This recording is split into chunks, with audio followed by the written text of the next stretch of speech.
Recording is on. Image लगाने में issue आ रहा था, तो ठीक है इमेज एक बार फिर से लगा लेते हैं। आज हम फ्लिपकार्ट की वेबसाइट से इमेज उठा लेते हैं। पिछले क्लास में हम मिंत्रा से उठाए थे।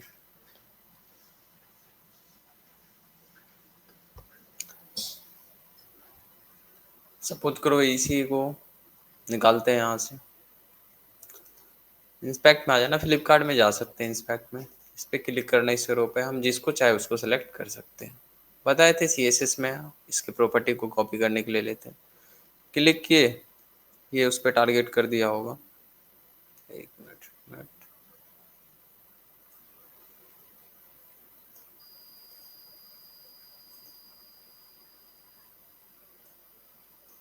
ये रहा इमेज। इस पे जैसे ही लेके जाते कर्सर तो शो हो जाता इमेज। यहाँ से तो कॉपी करने नहीं देगा, तुम इस इमेज पे आना, नीचे इसका लिंक दिखेगा सोर्स को, यहाँ से कॉपी करना था। या इस पे क्लिक कर देना, सीधा ओपन होगा। अब यहाँ से कॉपी कर लो, यहाँ से कॉपी करना आसान हो, देन आके यहाँ पे लगा दो।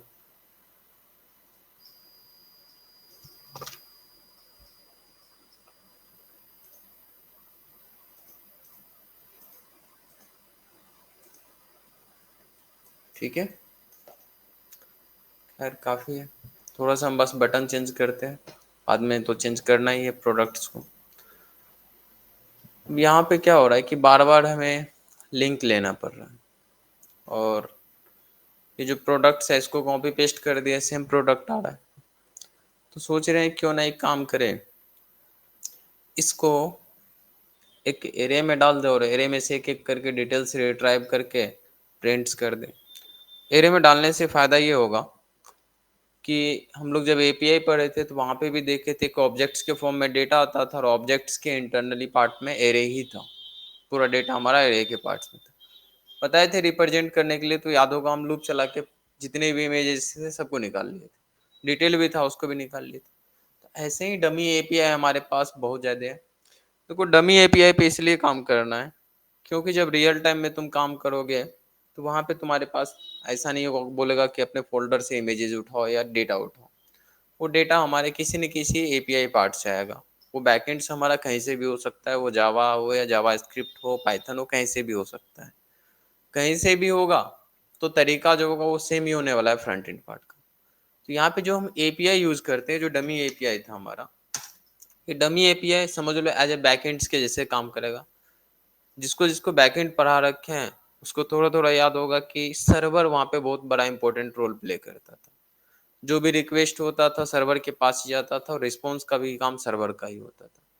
अभी फ्रंट एंड डिजाइन कर रहे हैं तो मेरे पास तो सर्वर नहीं है, हम बिना सर्वर का काम कर रहे हैं। तो सर्वर नहीं है तो ये डमी API जो है ये सर्वर प्रोवाइड करता है कि फिलहाल आप सर्वर इसको मानिए, यहीं से रिक्वेस्ट कीजिए, फैच कीजिए, जो करना है कीजिए, और जब आपको बैकएंड करना होगा तो बस यहाँ से URL चेंज कर दीजिए। तो हम इस पे आएंगे, बट उससे पहले चाहते हैं कि हम एक एरे पे काम कर ले, अपना एक एरे बना लेते हैं, उसमें डेटा रख लेते हैं, बाद में उस डेटा को रिमूव कर देंगे और सीधा API से फैच कर लेंगे। ठीक है,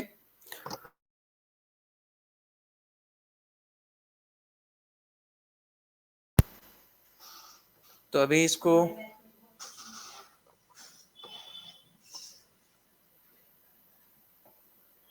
इसको रहने देते हैं और पहले हम इसको सही कर लेते हैं। ठीक है, तो इतने टाइम्स तो मुझे चाहिए नहीं है, तो जल्दी से हम क्या करते हैं, रिमूव करते हैं इसमें से। प्रोडक्ट वाले एक ही रखेंगे, इस प्रोडक्ट्स को ओपन करो, एक प्रोडक्ट्स को रखते हैं, बाकी सबको हटा देंगे। अब इसके अंदर में जितना है इन सबको हटा देते हैं, क्योंकि एक ही रखेंगे, लूप ही चलाना है। तो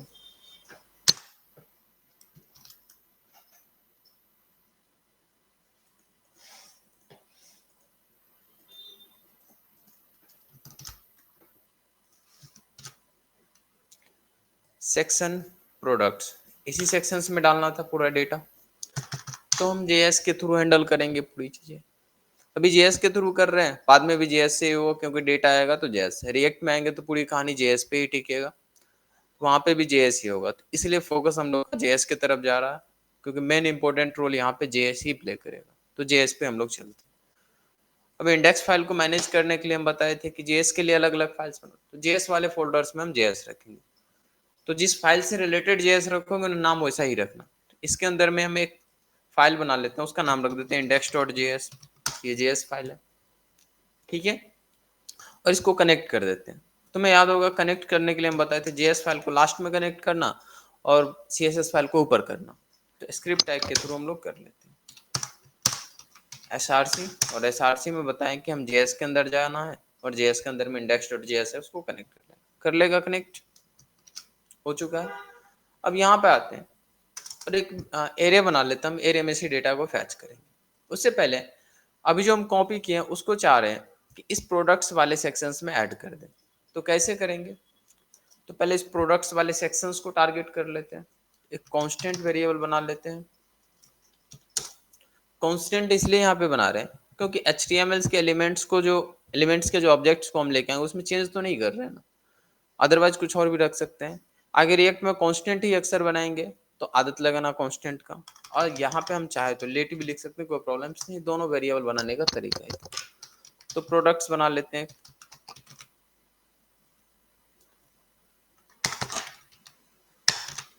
प्रोडक्ट्स बना लिए कि प्रोडक्ट्स वाले सेक्शंस के जो एलिमेंट्स है उसको टारगेट करो। कैसे करते थे? तो डॉक्यूमेंट से डॉट गेट एलिमेंट्स, बहुत सारे फंक्शंस थे, किसी को भी करते थे। बताए थे कि बेटर होगा कि तुम क्वेरी सेलेक्टर्स को यूज कर लो, उससे आसान रहेगा। तो क्वेरी सेलेक्टर्स ही हम लोग यूज कर लेते हैं और क्वेरी सेलेक्टर में बता देते हैं कि हमारा क्लास प्रोडक्ट्स ही है, ठीक है। प्रोडक्ट्स वाले सेक्शन, वैसे तो सेमीकोलन मैंडेटरी नहीं है बट दे देना, आदत रहेगा, अच्छा रहेगा। कंफर्मेशन इसके लिए इसको प्रिंट करके देख लो कि हुआ है या नहीं हुआ। ऑलरेडी रनिंग मोड में था, अभी खाली हो चुका होगा। इंस्पेक्ट में आते हैं और कंसोल में देखो तो कुछ प्रिंट किया, हाँ प्रोडक्ट सेक्शंस को टारगेट ये कर लिया। खाली था, इसके अंदर में तो कुछ था ही नहीं, तो खाली है। हम इसके अंदर में डेटा डालना चाहते हैं तो वो जो कॉपी किए थे उसको डाल देते हैं। तो डालने के लिए क्या बता रखे हैं कि इस प्रोडक्ट्स के पास एक इनर HTML नाम से कंटेंट है जो इंटरनली HTML को ऐड करेगा, या इनर टेक्स्ट डालना था तो इनर टेक्स्ट के थ्रू हम लोग डाल देते थे। इनर HTML कर लेते हैं कि HTML को डाल देना, क्योंकि हमारे पास तो पूरा HTML पार्ट ही था। इक्वल टू में डबल कोटेड के अंदर में जो टैग दोगे वो चले जाता था, तो हम वो जो पूरा कॉपी कर रखे थे तो वही दे देते हैं।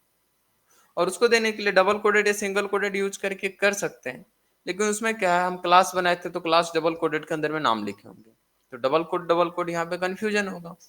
हो सकता है सिंगल कोड लिखे कंफ्यूजन हो, तो क्या करते हैं, बैकटिक यूज कर लेते हैं। JS में तो हम बैकटिक भी यूज करते हैं स्ट्रिंग के लिए, ठीक रहेगा बिल्कुल। और इसके अंदर में वो जो किए थे हम कॉपी पेस्ट, उसको डाल देते हैं। As it is copy paste हो चुका है।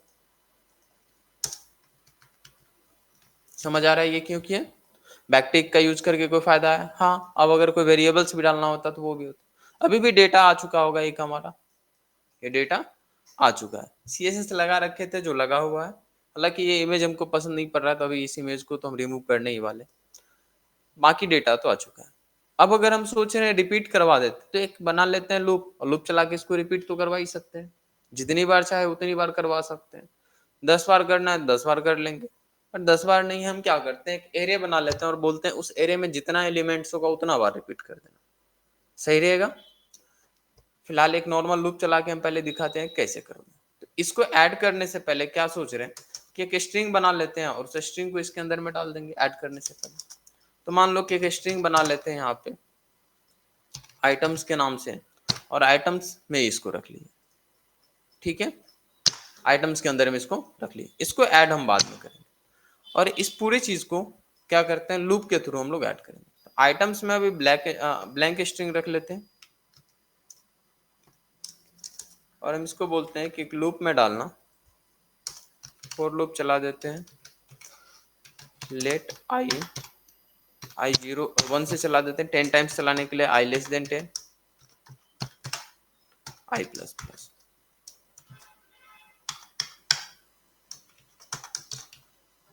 ये लूप चलेगा, करली ब्रैकेट ओपन करो इसका और बाद लास्ट में क्लोज करो, ये 10 टाइम्स चलेंगे। और ये जो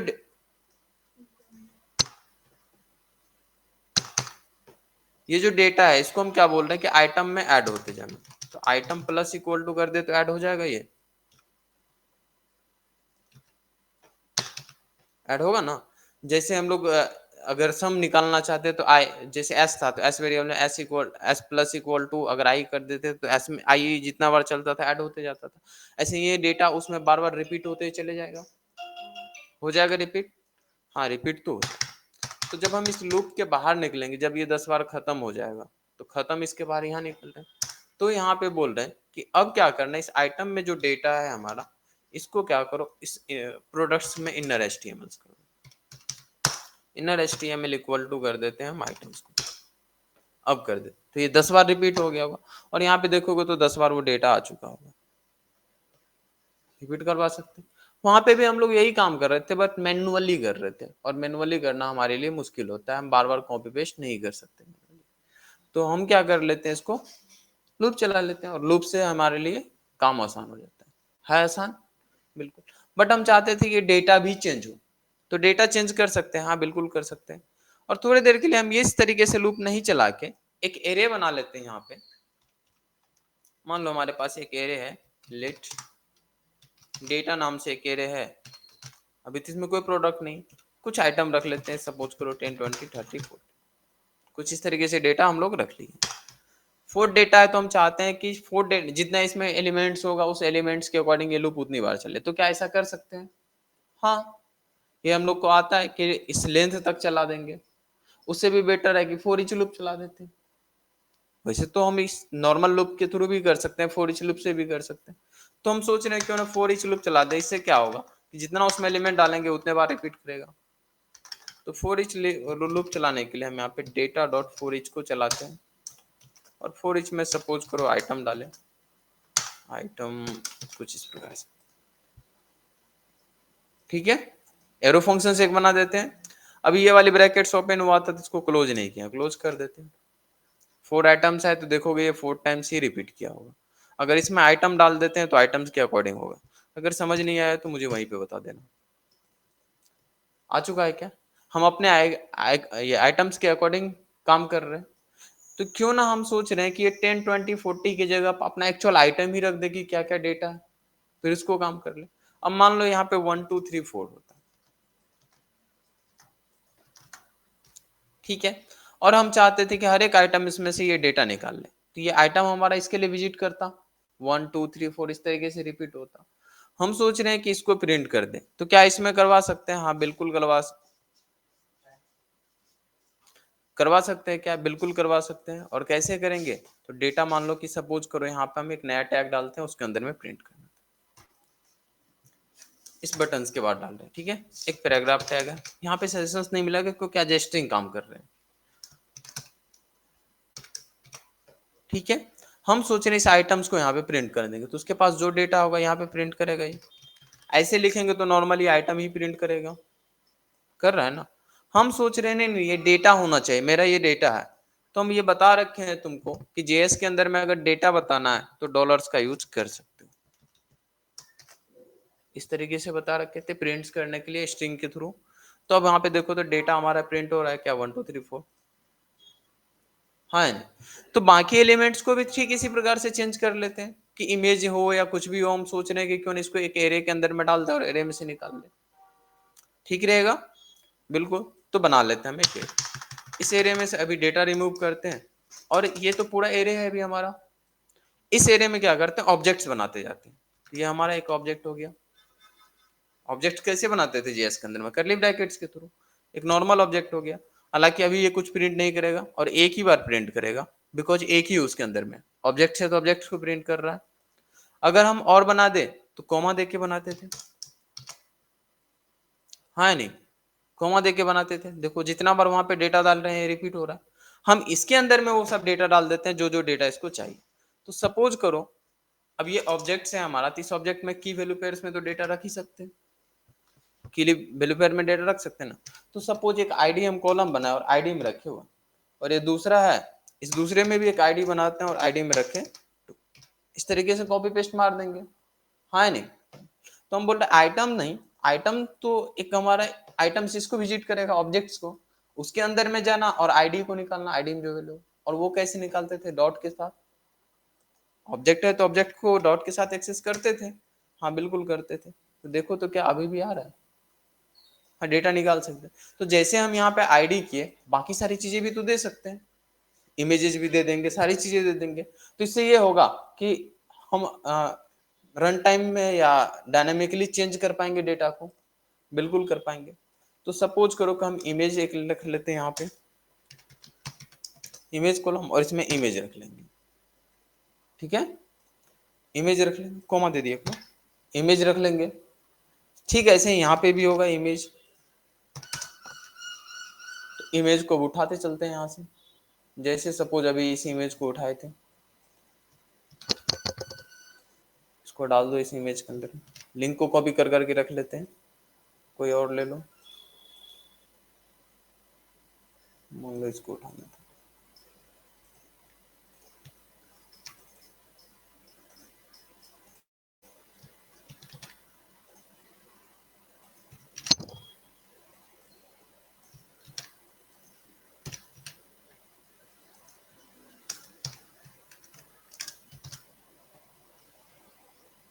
आईडी 1 2 हो गया, इसको 3 कर देते हैं, और यहाँ पे 4 कर देते हैं, ठीक है। बाकी दो इमेज भी चेंजेस कर लेते हैं यहाँ से।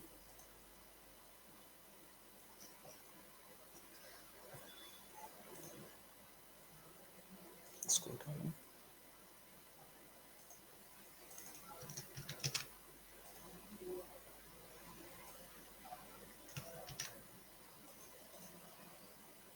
अच्छा, यहाँ पे बाकी सब सेम है क्या? यहाँ पे आईडी बस चेंज हो रहा है।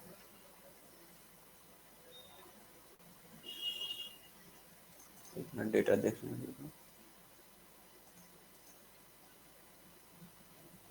अच्छा नहीं, बाकी डिटेल हमको लगा सिर्फ क्यू का आईडी वैल्यू चेंज हो रहा है, तुम तो यही पास कर देते अभी।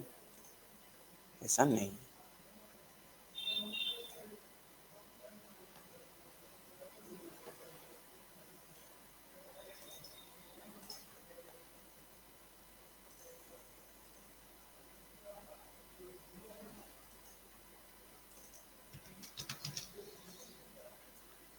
4th नंबर का भी डेटा चेंज कर दिए हैं, सबका डेटा चेंज। अभी देखिए तो हमारा जो डेटा होगा वो तो नॉर्मल ही रहने वाला है, यही है। इसमें इमेजेस बदलना है, आईडी हमारा बदल रहा है, इमेज भी बदलना है। तो बोले यार जो ये इमेज टैग तुम यहाँ पे रख रहे थे ना, इस इमेज में डेटा अपने मन से मत रखो, क्योंकि ये अपने मन से रख रहा था, अभी तो खाली हो गया होगा तो इमेज शो ही नहीं होगा, वहां पे नहीं हो रहा है। हम क्या बोल रहे हैं कि यहाँ पे तुम क्या करो, ये जो हमारे पास एरे था ना उसमें से डेटा निकाल लो। निकाल तो सकते ही हैं, हाँ बिल्कुल निकाल सकते हैं। तो आइटम्स एक एक करके विजिट कर रहा था, हम लोग पढ़े हुए जेएस के अंदर में। तो आइटम्स को बोलते हैं कि तुम क्या करो, अपने अंदर से डेटा लेके आ जाओ इमेज को, और ये डेटा लेके आएगा तो इसलिए इसको हम क्या बोलते हैं, डॉलर्स के थ्रू लेके आ जाओ। ठीक है, समझ आ रहा है ये? एक बार आओ यहाँ पे, देखो तो क्या हमारे सारे इमेज आ चुके हैं। मैं यहाँ पे 4 लिए, तुम लोग बाकी ले लेना और शायद कर सकते हो ये काम। समझ आ रहा है कैसे करना? थोड़ा ज़्यादा इमेज उठा लेना, कोई प्रॉब्लम्स नहीं आनी चाहिए इमेजेस लेने के लिए। बहुत अच्छे से, हाँ डिजाइनिंग हम नहीं किया लेकिन तुम लोग कर सकते हो। आईडी अब मुझे प्रिंट्स करने की ज़रूरत नहीं है, अब हम जो इमेजेस लिए उसमें थोड़ा ये डाटा भी चेंज कर लेते हैं। और शायद थोड़ा सा सीएसएस उस दिन बाकी रह गया था, इसको क्लोज नहीं किए थे अभी तक, दो दो प्राइसेस दिख रहे हैं, तो वो हम कंप्लीट कर लेते हैं आज। डेटा चेंज करेंगे, पहले थोड़ा सीएसएस एक बार बदल लो, और सीएसएस फोल्डर में आते हैं, index.css, किसको टारगेट करनी है, तो प्रोडक्ट्स के अंदर में हमारा प्राइस होगा, प्रोडक्ट प्राइस। प्रोडक्ट प्राइस के अंदर में जो ये सेकेंड है, इसको भी एक क्लास दे दो, और क्लास दे देते हैं हमारा डिस्काउंट प्राइस के लिए डी प्राइस। डी प्राइस को हम क्या करेंगे, लाइन खींच देंगे, क्योंकि हमारा ओरिजिनल नहीं है। तो सीएसएस के अंदर में आते हैं, वैसे तो ये सब सेम ही चलने वाला है। प्रोडक्ट के अंदर में जाना है, और उसके अंदर से डॉट, प्रोडक्ट प्राइस के अंदर में जाएंगे डी प्राइस तक। तो एक बार और अंदर चलो, डॉट प्रोडक्ट प्राइस, उसके भी अंदर जाना है डिस्काउंट प्राइस तक। तो प्राइस तक पहुंच गए हम उस स्पैन टैग तक। करना क्या था, इसके इसमें लाइन खींचना था हम लोग। तो टेक्स्ट प्रॉपर्टी पढ़े हुए हैं हम लोग, टेक्स्ट डेकोरेशन में हम कर देते हैं लाइन थ्रू। खींच दिया लाइन। थोड़ा सा कलर भी चेंज कर देते हैं क्योंकि सेम कलर्स का दिखाना नहीं है मुझे, और कलर में यहाँ से उठा लो।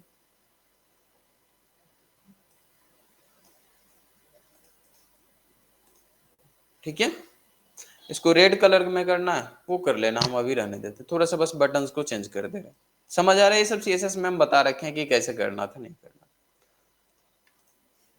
बटन्स में लगाना है तो ये बाकी कहानी तो सेम ही रहेगा। इसके बाद बटन्स आने वाला हमारा प्रोडक्ट्स के अंदर में बटन है। देख लो बटन्स को कोई क्लास दे रखी है, वैसे कोई क्लास दे नहीं रखी, हमें क्लास दे ही देते हैं, और वो क्लास का नाम है ऐड टू बैक। क्लास नाम दे दिए, इसे टारगेट कर सकते हैं क्या? बिल्कुल कर सकते हैं। तो यहाँ पे आते हैं, हम बोले इसके बाद डॉट ऐड टू बैक को टारगेट करना। विड्थ इसको बोल देते हैं कि थोड़ा 100% कर लो, तो देखिए कितना बड़ा लेके जा रहे हो। अब ठीक है, 100% करवा दिए, और पैडिंग ले लेना थोड़ा सा 3 पिक्सल्स का, थोड़ा बड़ा हो जाएगा। ओके, मार्जिन रखना होगा तो मार्जिन रख लेना। मार्जिन टॉप और बॉटम से कर देते हैं। तो टॉप बॉटम से कितना करना है? 5 पिक्सल्स। लेफ्ट राइट से 0 कर देना। बैकग्राउंड कलर चेंज कर देना, बैकग्राउंड कलर रेड कर दो, फोरग्राउंड कलर वाइट कर लो। थोड़ा और लगाना है तो फॉन्ट वेट लगा देना।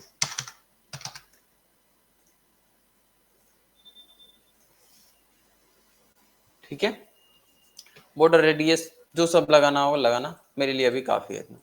इन सब में थोड़ा थोड़ा मार्जिन रखना चाहते थे तो सब में मार्जिन दे देंगे, और बेटर तरीका होगा कि यहाँ मार्जिन देने से अच्छा है हम ये बोले कि प्रोडक्ट के अंदर में जाना और उसके अंदर में स्टार लगा देना, जितने भी चाइल्ड है सब पे क्या करो मार्जिन लगाओ। तो मार्जिन टॉप बॉटम से 5 पिक्सल्स ले लेना, लेफ्ट राइट से 0 ले लेना। सब ले लिया थोड़ा थोड़ा। 5 पिक्सल्स कम लग रहा है तो 10 कर देते हैं, सब थोड़ा थोड़ा ले लेगा। ठीक है, ये हमें आईडी नीचे नहीं चाहिए था तो आईडी हम बेवजह खुद ही लगाए थे, हटा देते हैं लास्ट में। डन। थोड़ा बॉक्स साइड इसमें लगाना है तो शायद हम लोग लगाए थे सीएसएस के अंदर से प्रोडक्ट वाले पेज पे, ये था। इसमें बॉक्स शैडो लगा देते हैं, बॉक्स शैडो 0 0 10 पिक्सल्स 0 RGBA 0,0 करो।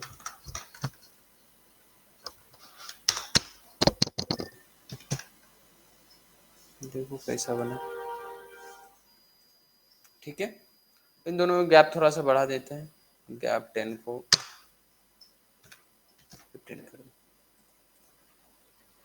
या इसके होवर पे कर देना। अब इसमें भी थोड़ा सा मार्जिन दे देते हैं, रहने देना, ये सब कर लेना तुम लोग, काफ़ी है। अभी प्रोडक्ट और भी डाल देंगे तो हो जाएगा। अभी प्रोडक्ट तो हमारे पास नहीं है तो हम क्या कर रहे हैं, अभी कॉपी पेस्ट मार दे रहे हैं सेम आईडी पेस्ट को, तुम लोग इसको चेंज कर देना। तो इसी चीज को हम रिपीट करवा देते हैं, पूरा डेटा कॉपी किए फिर से,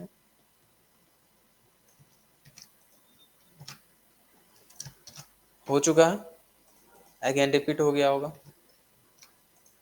आ रहा है डेटा, कोई प्रॉब्लम नहीं, काफी है ना।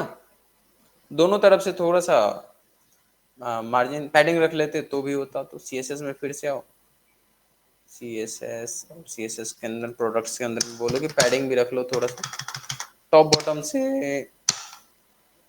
मत रखो, टॉप बॉटम से 10 पिक्सल से देते हैं, लेफ्ट राइट से रखना है 20 पिक्सल्स का।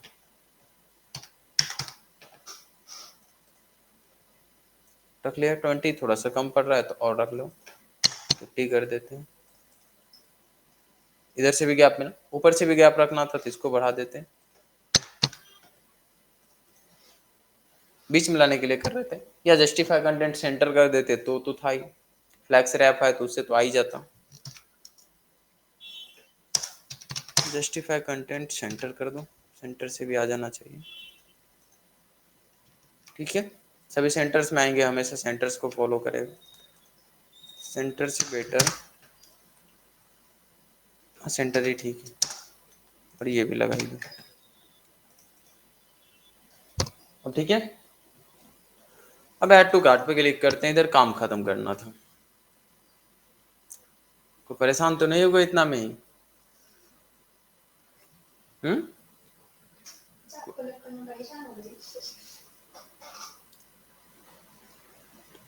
देखो हमें कोड याद नहीं है तो ऐसा मत सोचना कि हम कोड याद रखे हुए हैं। कोड याद करके नहीं रखते हैं, कितना कोड याद करके रखें? अलग अलग बैच में अलग अलग लिखते हैं, इतना याद करेंगे तो हम किसी दिन पागल खाने में देखेंगे। तो कोड याद करके नहीं रखते, बस सोचते जा रहे हैं, लिखते जा रहे हैं। और हम चाह रहे हैं कि तुम बस ये सीखो कि हम सोचते कैसे, सेम तरीके से सोचना है और लिखना है। ठीक है, फोकस इसी पर आना चाहिए कि सोच कैसे रहे। कुछ भी करने बैठ रहे हैं तो बस सोचते जा रहे हैं, करते जा रहे हैं। और वो तब हो पाएगा जब हमारे पीछे के टॉपिक्स क्लियर होंगे। तो रिविजन्स कर लिया करो थोड़ा सा, जो पढ़े हुए हैं पीछे, और लिखना शुरू कर दो। फंसोगे तो अलग बात है, जैसे फंस गए तो उसको तो ठीक करना है, फंस नहीं रहे तो करते चलते हैं। डिजाइन हो चुका। वैसे देखे तो हमारा इमेज लेफ्ट में आ जा रहा है, इसको भी सेंटर्स कर सकते हैं, और शायद तुम लोग ये कर सकते हो। फिलहाल हम रहने देंगे, तुम लोग कर लेना इसको। बीच में नहीं आ रहा है, लेफ्ट में आ रहा है, वो सब चीजें कर लेना, देखने में पता चल रहा होगा। थोड़ा सा इसको राउंड कर देना, एकदम रेक्टेंगल्स के जैसे शो हो रहा है। अभी रहने देते हैं हम, CSS काफी हो चुका है। इंडेक्स वाले फाइल में भी डेटा आ चुका है। और ध्यान से देखो इसके इंस्पेक्ट में आके, तो प्रोडक्ट्स हमारा जैसा होना चाहिए था HTML में वैसा ही है। सेक्शंस प्रोडक्ट्स के अंदर में देखो सारे प्रोडक्ट सेक्शंस आ चुके हैं, हाँ या नहीं? अब चाहते हैं जब इस ऐड टू बैक पे क्लिक करें तो यहाँ पे कॉन्टेक्ट शो, नंबरिंग शो। और कॉन्ट इंक्रीमेंट्स करने के लिए हम लोग पहले से जानते हैं, काउंटिंग वाला बनाए थे, याद है? जब बटन्स पे क्लिक कर रहे थे तो काउंट बढ़ रहा था। वैसा ही कुछ पहले करते हैं तो उसमें दो चीजें हो जाएगी, कि इस पे क्लिक करने के बाद हमारा काउंट इंक्रीमेंट हो रहा है, पहला तो ये काम हो जाएगा। दूसरा फायदा क्या हो जाएगा कि काउंट इंक्रीमेंट्स अगर हो रहा है तो बाद में हमें यही देखना है कि ऐड टू कार्ट कैसे काम करे। लगभग तो काम हो ही जाएगा आधा, बस उसको मैनेज करना हो, तो पहले उस पर फोकस करते हैं। और ऐड टू कार्ट पे जब हम क्लिक करें, अब अगर हमारा ये काम हो गया तो इसको मिनिमाइज कर देते हैं, डेटा हमारा उसके अंदर जा चुका है। जो आइटम उठाया है, हाँ ये इंडेक्स से तो उठाया होगा ना, HTML वाला। मतलब यहाँ से कहाँ पे? अच्छा, हटा दिया यहाँ से। हाँ, अच्छा, यहाँ रहता तो यहाँ पे भी रहता।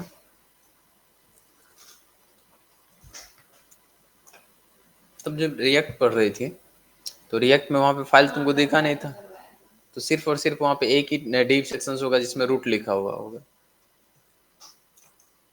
बाकी चीजें वही JS से ही करते हैं। आ गया है डेटा, हाँ नहीं? बाकी सबको भी बदल ले। वैसे अब हम अपने प्रोडक्ट डेटा में अभी तक इमेज का सिर्फ रखे हैं, बाकी बदल दे, ठीक रहेगा। तो क्या क्या और रखे हुए हैं हम लोग? तो एक प्रोडक्ट्स का टाइटल और डिस्क्रिप्शन, प्राइस वगैरह रखे हुए हैं। तो ये सब वेरिएबल्स जल्दी जल्दी से बना लेते हैं हम अपने इसके अंदर में, कॉपी पेस्ट तो फिर मारना ही है। प्रोडक्ट टाइटल, तो टाइटल्स के नाम से ही बना लेते हैं, ब्लैंक छोड़ दे रहे हैं फिलहाल, डाटा बाद में डालेंगे। दूसरा डिस्क्रिप्शन,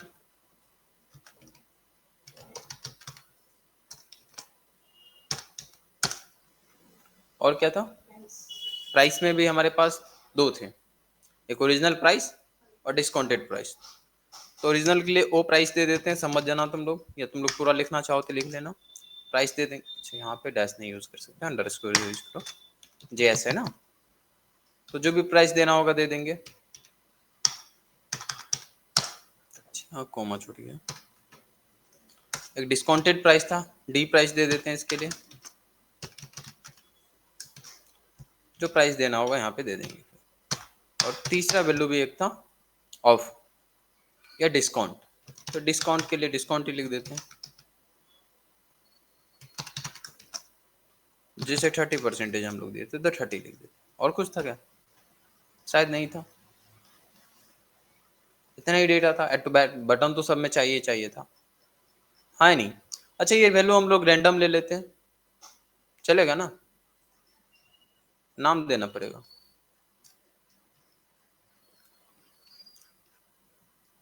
एक तो कम से कम ये सही ले ले, बाकी तो कॉपी पेस्ट ही मारेंगे। टाइटल, डिस्क्रिप्शन,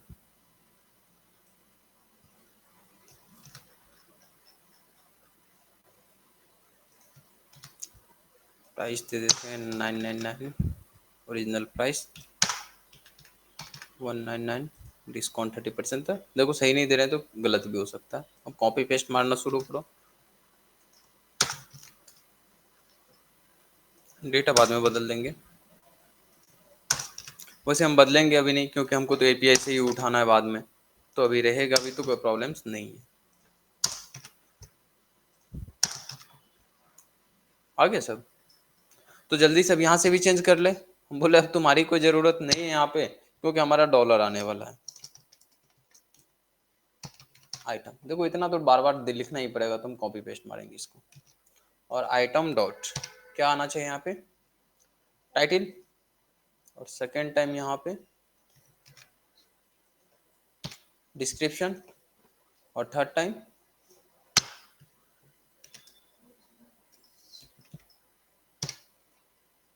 ओरिजिनल प्राइस, और थर्ड टाइम डी प्राइस था ना, डिस्काउंट प्राइस, और यहाँ पे आ जाएगा डिस्काउंट। देखो तो क्या डेटा हमारा चेंज हो गया उसके अकॉर्डिंग? नहीं, यहाँ गड़बड़ हो चुका है शायद। ये कहाँ से आ गया, इसको हटाओ। अच्छा, सब में आ गया, गड़बड़ कॉपी कर लिए थे और कहीं। ठीक है, डेटा चेंज हो चुका है और हमारे एरे से आ रहा है ये डेटा। बाद में डेटा बदलना चाहे तो बदल देंगे एरे में, यहाँ पे बदल जाएगा।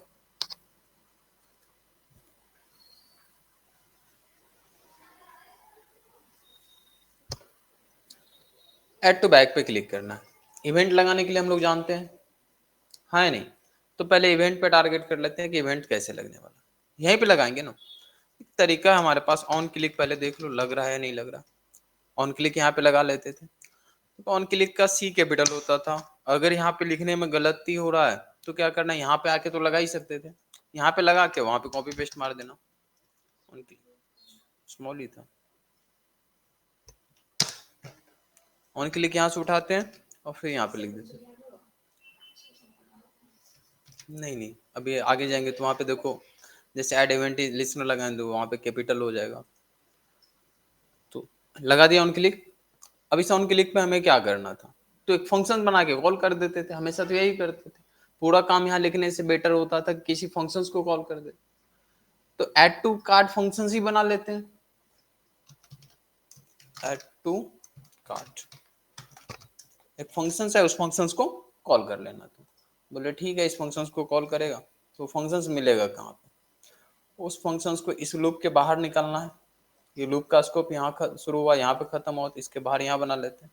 डेटा यहाँ ऐड कर रहे हैं तो हम इसके बाद ही कर लेते हैं और देखते हैं फंक्शंस कॉल हो रहा है कि नहीं। तो जेएस में फंक्शंस बनाने के लिए कीवर्ड था, उस कीवर्ड का नाम था फंक्शन, या एरो फंक्शंस बना लेते हैं। लॉग में प्रिंट करके देखो कॉल हो रहा है नहीं।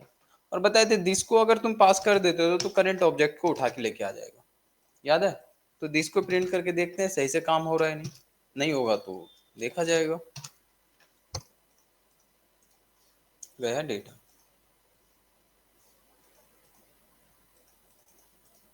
तो एरर पढ़ो अब क्या दिया। दिस नहीं मिल रहा है इसको, कोई बात नहीं, नहीं ले रहे हैं दिस।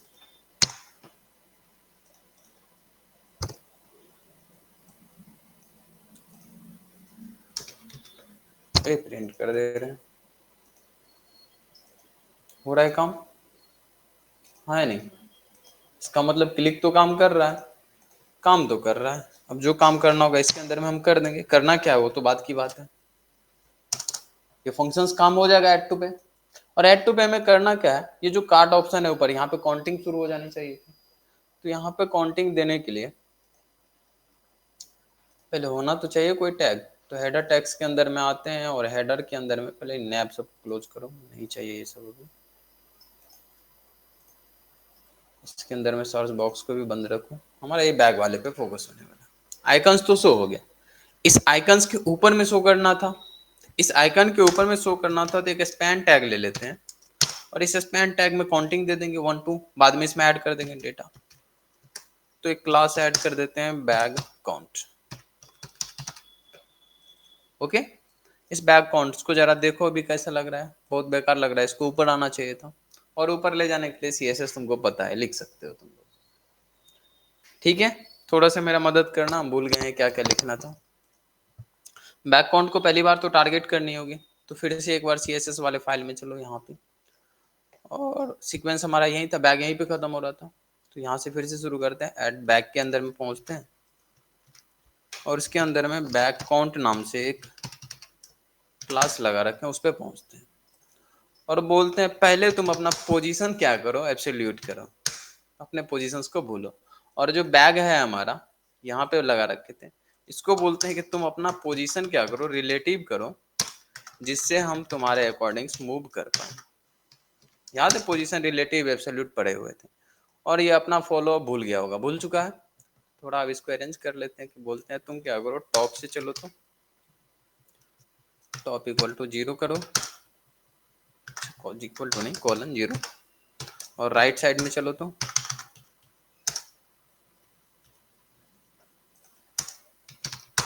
राइट से भी 0 करो, तो देखो राइट में पहुंच गया होगा, पहुंच गया।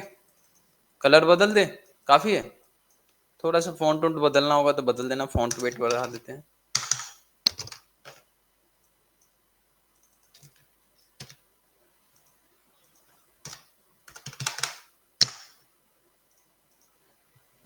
ओके, ये कलर हमको रेड अच्छा नहीं लग रहा है, कोई और कलर बता दो। ये तो वाइट कर देंगे हम, वाइट तो और भी बेकार लग रहा है।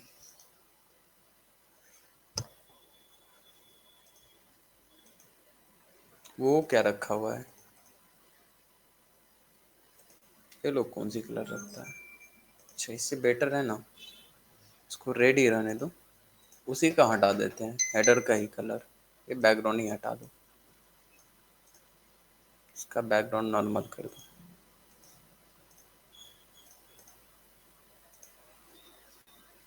और नॉर्मल RGB ए लगाते हैं, RGB ए, और यहाँ पे बताते हैं यार इतना नहीं लेना था तुमको, 0.1 लेना था। ठीक है,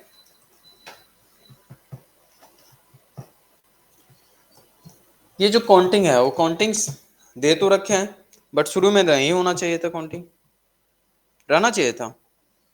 नहीं, शुरू में तो नहीं रहना चाहिए, तो शुरू में हटा देते हैं, बोलते हैं शुरू में क्यों रखना, तो इंडेक्स वाले को बोलते हैं नहीं रखना, तुम खाली रहो ना अभी, तो नहीं शो होगा।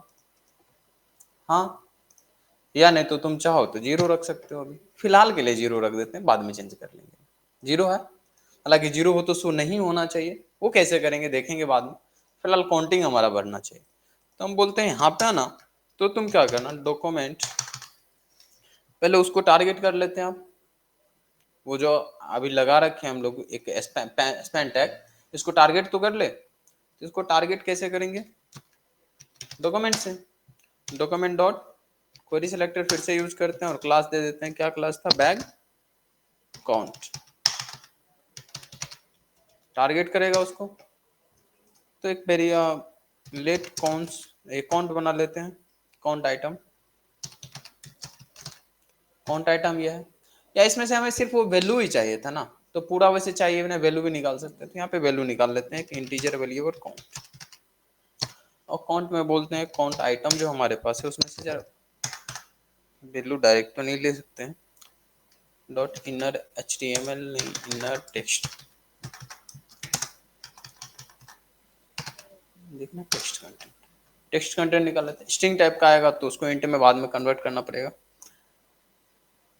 चलिए, वैसे इंट दिखते नहीं है, लेट ही लिखा है यहाँ पे, आ चुका होगा वो, इसमें बाद में अपडेट करना है, तो सोच रहे हैं क्यों ना काउंट आइटम्स इक्वल टू, बाद में चेंज करके देखेंगे, अभी मान लो काम कर रहा है कि नहीं, 5 करके देख लेते,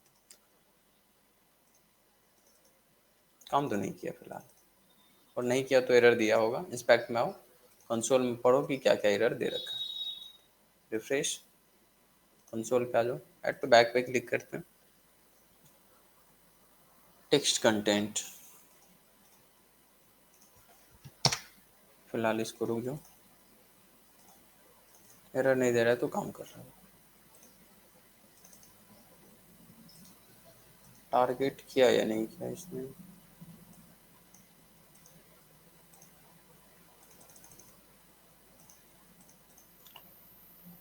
तो लॉग में प्रिंट करते हैं हम लोग, काउंट आइटम्स को देखें इसको टारगेट कर रहा है या नहीं। कंसोल 6 नहीं कर रहा, अगर करता तो पूरा लेके आ जाता। तो क्लास का नाम एक बार मैच कर लो सही से, बैक काउंट। अच्छा, 1 मिनट, जब क्लास देते हैं तो डॉट भी लिखना होता है, ठीक है, अब करना चाहिए।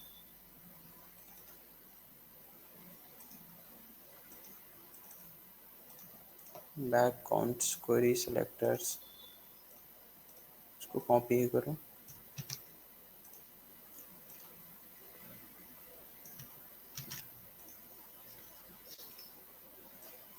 कुछ ये बदल दे रहे हैं यहाँ पे, कर रहा है। इसके डेटा को अब चेंज कर लेते हैं, यहाँ गड़बड़ अभी कर दे रहे थे क्या, डायरेक्ट वैल्यू बदल दे रहे थे, काउंट आइटम्स का वैल्यू नहीं बदलना, इसके अंदर वाले वैल्यू को बदलना, और वो बदलने के लिए दो मिस्टेक था, एक क्लास वहाँ पे टारगेट नहीं किए थे, और इसमें dot text content equal to suppose करो 5 के, तो इसका कंटेंट बदलेगा ना, बदल रहा है क्या। हमको तो एक एक इंक्रीमेंट्स करना था हर एक क्लिक पे, तो हम पहले उसके टेक्स्ट कंटेंट को बाहर निकालते हैं, फिर एक ऐड करके आगे बढ़ा देते हैं। कर सकते हैं ये काम, बिल्कुल कर सकते हैं। तो कॉन्ट आइटम आ चुका, उसमें से टेक्स्ट कंटेंट बाहर निकाल लेते, इस कॉन्ट में तो आ ही जाएगा, आ जाएगा ना। इस कॉन्ट में टेक्स्ट कंटेंट आ चुका होगा, 5 होगा तो 5 होगा, ना हो तो एक बार लॉग करके देख लो कि सच में आ रहा है नहीं आ रहा है। इंस्पेक्ट लॉग, 0 था तो 0 आया, अगली बार 5 था तो 5 आ रहा है, टेक्स्ट कंटेंट तो हमारा आ रहा है। अब हम बोलते हैं कि यार इसमें ऐड तो करना, बट करने से पहले क्या करना है, कि इंक्रीमेंट्स कर लेना। कौन को इंक्रीमेंट कर लेना, कैसे कर सकते हैं, प्लस प्लस से, या प्लस काउंट में एक इंक्रीमेंट करना है, कर सकते हैं ना, इंक्रीमेंट करके डालना है तो हम काउंट्स को बढ़ा देते हैं। हालांकि ये अभी काम नहीं करेगा, हम चाहेंगे कि तुम लोग इसका रीजन बताओगे क्यों नहीं करेगा। उम्मीद करते हैं काम नहीं करना चाहिए था, चलो कर गया। स्ट्रिंग अगर कंसीडर करता तो नहीं करता, इंट कर रहा है इसलिए नहीं करता, तो इसको नंबर में कन्वर्ट कर देते हैं। शायद डेटा हम लोग डायरेक्ट लिए तो इसको कन्वर्ट कर दिया है इंट में। प्लस पहले लिखेंगे या बाद में लिखेंगे उससे फर्क पड़ेगा क्या, वो सब बता रखे हैं। प्लस इसलिए लिखे कि हम सोच रहे हैं जब इसमें डालने जाओ तो पहले के इंक्रीमेंट्स कर लेना। इंक्रीमेंट फिलहाल तो हो रहा है, रिफ्रेश कर रहे हैं 0 पे हो रहा है। ऐसे नहीं होना चाहिए, करने कुछ और वाले हैं, बट इतना तो अभी हो रहा है। अगर इतना हो गया तो हम ये गारंटी दे सकते हैं कि हमारा ऐड टू बैक बटन काम तो कर रहा है। हाँ, हम जो चाहिए था मुझे वो हम इम्प्लीमेंट नहीं कर पाए, बट काम तो कर रहा है ना। हाँ, वो इम्प्लीमेंटेशन भी हो जाएगा, थोड़ा सा वेट तो करो, वो भी हो जाएगा। इतना कर लोगे, चलो इतना तो करके लेके आओ, अगले क्लास में इसके आगे देखते हैं कैसे होगा। देखो मेरे जैसे मत बनाना, मेरे से अच्छा बनाना, बहुत बेकार बना रखे हैं, इससे अच्छा बनाना तुम लोग। ठीक है, रिकॉर्डिंग बंद कर दो, कोई क्वेश्चन है तो अभी पूछ लो।